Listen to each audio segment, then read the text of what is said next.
of Vetted Biz and managing partner of Visa franchise. Just wanted to talk a little bit about two client cases. One that was a success and the other one that unfortunately was a failed business that happened.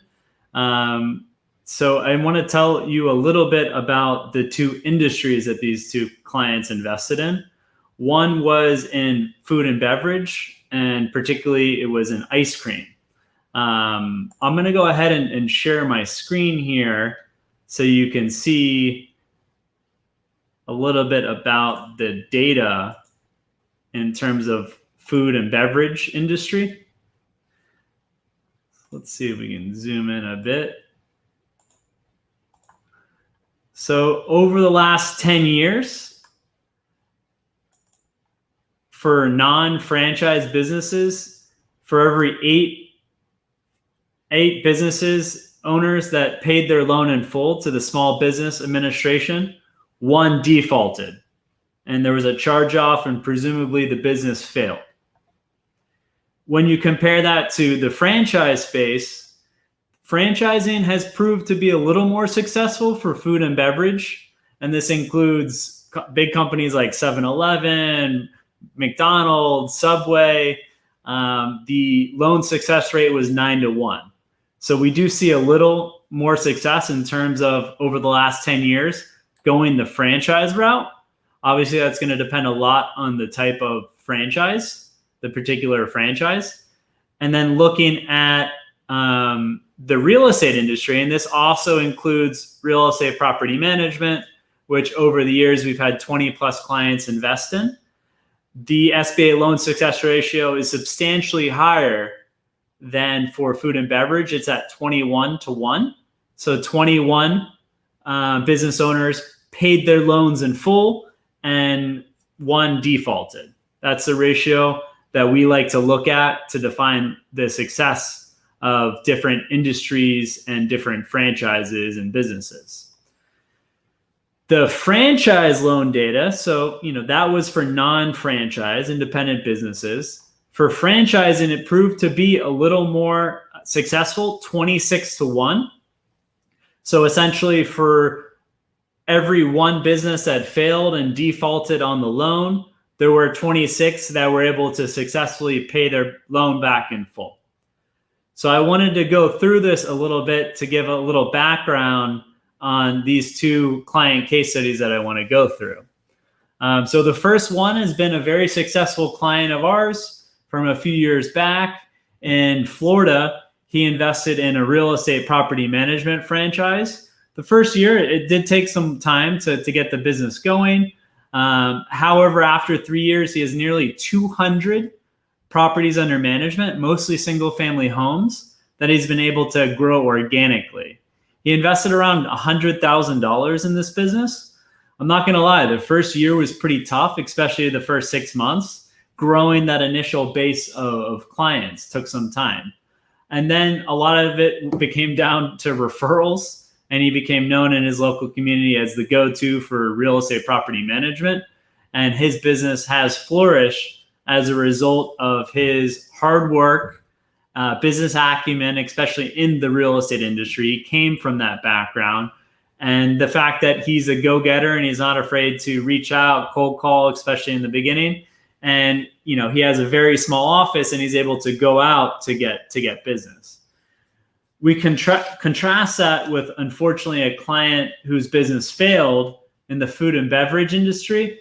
And going back, it is a lot more competitive. So as I mentioned, for every 9 franchises in food and beverage that paid their loan back in full, one defaulted. And you compare that to real estate businesses, particularly franchises, for 26 business owners that paid their loans back in full, one defaulted. So it's nearly 3 times higher success rate in the real estate space. A large part of that is you're able to go out and procure business much easier than food and beverage, where it's changing a bit for certain types of businesses in that industry. But generally, you have to rely on the customer to come to you. And the location is very, very important. Generally, the location can run up to 10%, 15% of your sales, where for a service-based business, it's generally going to be more like 3%, 4%, 5% that goes to your rent. So significantly more rent. And an issue with this client that unfortunately closed was that he opened up an ice cream shop in a community that already had saturation and not necessarily a lot of ice cream options, but other dessert options in that small community. And he had issues with his landlord. Had he had spoken to other business managers, business owners that were renting on that street, and particularly asking about sales volume, asking about relationships with the landlord, he most likely would have not signed that lease that ended up being, instead of what should be 10% or no more than 10% of sales, turned out to be 20% plus, and the volume of clients was not there. And unfortunately, in less than 2 years of operating that ice cream franchise, he had to close the location.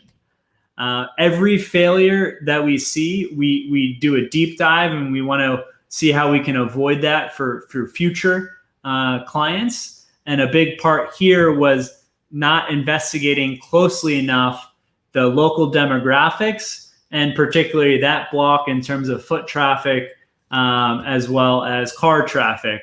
And it just wasn't there. The customers weren't there to justify that high of a rent. And then also the landlord was pretty greedy in terms of a lot of the items that he said would be provided for, and joint marketing campaigns with some of the other restaurants in the area just never happened. I compare this to another client who was going to open up a franchise in a very hot area here in Miami. And he already had the letter of intent, the LOI, ready to sign. And as part of his due diligence, he went around to all the business owners or managers on duty and on that street and talked to about 15 different restaurants and other retail outlets, talking about when customers come, how business is doing. Some of them were very happy to even share financials, and he was very skilled in how he asked the questions, and asking more generic questions and then getting a little more specific to better understand, how sales are for other businesses in that area, and to see if the rent that they were asking was justified or not. He found out that a lot of those businesses were in fact struggling.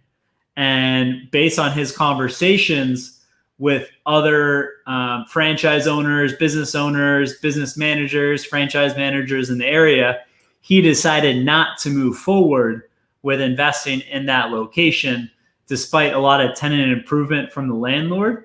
And he withheld going forward on an investment that was close to $1 million. The key is do your research, get information from the landlord, get information from the local, your real estate broker, but also talk to people that don't have as much vested interest in you moving forward, and people that might be a more trusted advisor, or restaurant managers and business managers that you can befriend that are going to tell you how it is, so you can avoid a costly mistake. As there are other industries like food and beverage where the location is very important, and it's very important to talk to other businesses in the area before you move forward and sign a lease and pay multiple months of a deposit. So yeah, two big items to think about. Just recapping, if you're investing in an industry that traditionally has a higher risk and higher default rate of small business administration loans, that makes the due diligence process that much more important. And then also, if you're investing in a business like an ice cream shop, like a fast casual restaurant, healthy fast food, that the location is very important, and you're signing a lease that's going to be for 5 years, 10 years, or different renewable options, do your research. Talk to a lot of different people. Maybe get that LOI, letter of intent, teed up so you can then move forward with the lease shortly after. But do your due diligence, as oftentimes you're going to be signing a personal guarantee, corporate guarantee, and you want to know what you're getting yourself into. And 10 hours, 20 hours of doing some intelligence work on how other business owners are doing in the area can be really valuable to you. Again, thanks for your time. Thanks for joining today. This has been Patrick Findaro, co-founder of Vetted Biz and managing partner at Visa Franchise. We hope that you found this information useful. If you could subscribe to our page on Vetted Biz, that would be appreciated to keep up to date with the latest information in terms of business opportunities, business analysis, business data. Thanks again.